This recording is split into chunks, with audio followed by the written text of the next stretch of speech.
سلطان محمود غزنوی کو 3 شکوک تھے، 3 شبہات تھے۔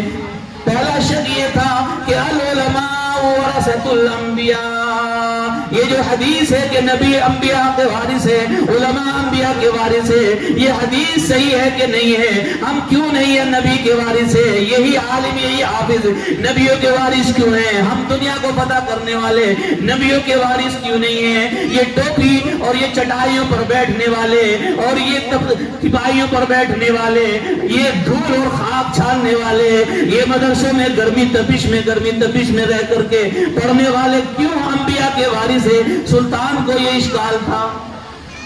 اور دوسرا شک اسے یہ تھا کہ میرا باپ سبکدین ہے، اور لوگ کہتے تھے کہ نہیں، تو ایک غلام تھا، سبکدین نے تو تجھے بیٹا بنا لیا تھا۔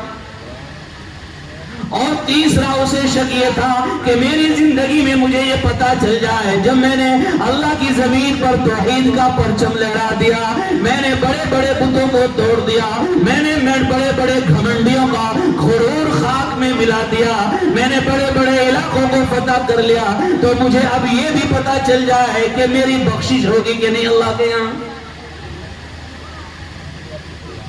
5,000 روپے جناب عبدالرشید قریشی صاحب اللہ قبول فرمائے، اور ان کو بھی 5 کروڑ بنا کر کے واپس عطا کرے، آمین۔ حاجی منشی صاحب 500 روپے اللہ تعالیٰ ان کو بھی ذریعہ آخرت دے، ان کو بھی مولا کریم رب کریم اپنے جوار رحمت عطا کرے، برکتوں سے مالا مال کرے، ان کے گھروں کو اولاد کو اللہ آباد کرے، شاداب کرے۔ سلطان محمود غزنوی کو یہ 3 اشکال تھے۔ نمبر 1 کہ العلماء ورثۃ الانبیاء، علماء نبی انبیاء کے وارث ہی کیوں ہیں؟ ہم کیوں نہیں ہیں؟ دوسرا یہ کہ میرا باپ سبکدین ہے، میں کہتا ہوں، لیکن لوگ کہتے ہیں کہ تو غلام کا بیٹا ہے۔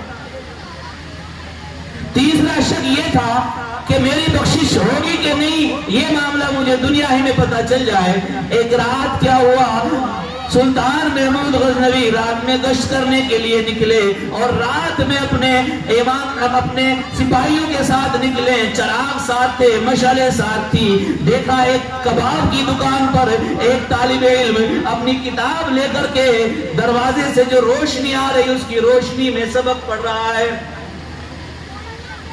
وہ دکان والا اس کو بار بار بھگاتا ہے، چلا جا، وہ چلا جاتا ہے، لیکن تھوڑی دیر کے بعد وہ طالب علم پھر کتاب کھول کر کے پڑھنا شروع کر دیتا ہے۔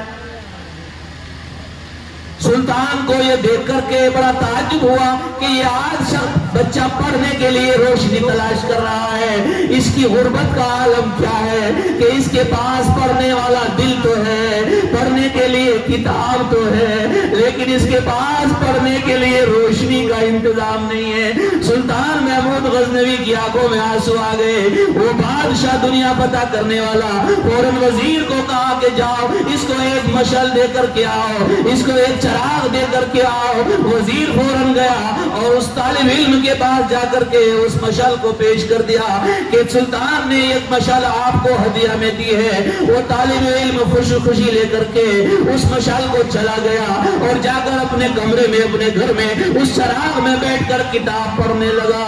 یہ رات کا واقعہ تھا۔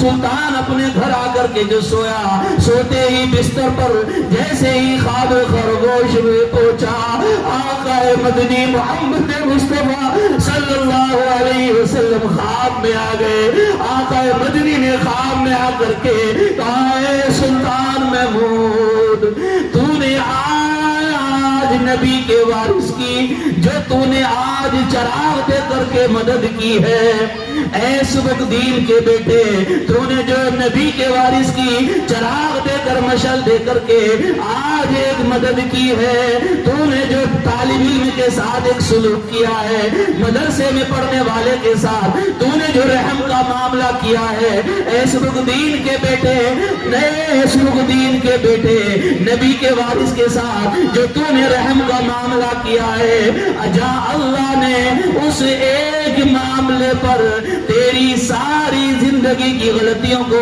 معاف فرما کر تیرے لیے بخشش کا اعلان کر دیا۔ اس خواب میں ایک طالب علم کی مدد کرنے میں سلطان کو سارے شکوک کا جواب مل گیا. ایک مشعل دی ہے، بس ایک چراغ دیا ہے. کتنا بڑا انعام ملا ہے بھائی، کتنا بڑا انعام ملا ہے. جنت کے فیصلے ہو گئے، دوزخ سے آزادی کا پروانہ مل گیا، جنت الفردوس میں جگہ مل گئی، بخشش کا سامان ہو گیا. حوض کوثر کے ساقی کوثر کا وارث ساقی کوثر کا مخاطب بن گیا، ساقی کوثر کا سیرابی عطا ہو گئی. حوض کوثر پر نبی صلی اللہ علیہ وسلم سے ملاقات کا مستحق بن گیا. ایک چراغ دینے پر ہم اگر روشنی کا، کھانے پینے کا، پڑھنے پڑھانے کا، مدرسے کی ضروریات کا خیال رکھیں گے، نہ جانے اللہ تعالیٰ دنیا اور آخرت میں ہمیں کیا کیا نعمتوں سے مالا مال فرمائیں گے. اللہ مجھے بھی آپ کو بھی دین میں، دنیا میں ترقی عطا فرمائے، عزت عطا فرمائے. اللہ رب تعالی ہمارے دلوں کو نیک صالح بنائے، تقوی پیدا فرمائے. اس بستی کے اندر مولا کریم نیک لوگوں کو پیدا فرمائے. اس مدرسے سے حفاظ علماء کا ایک جمع غفیر اللہ تعالی مستقبل کے اندر تا قیام قیامت اسی طرح سے تسلسل کے ساتھ اللہ تعالی اس یومی حفاظ اور علماء کو فراغت نصیب فرمائے، اور یہاں کے تمام رہنے والوں کو مولا کریم خوشیاں عطا فرمائے اور دوزخ سے آزادی عطا فرمائے. جن حضرات نے کھانا نہیں کھایا ہے وہ چھوٹے مدرسے میں جا کر کے کھانا کھا لیں. باقی ابھی بیان کا، نعت کا سلسلہ شروع رہے گا.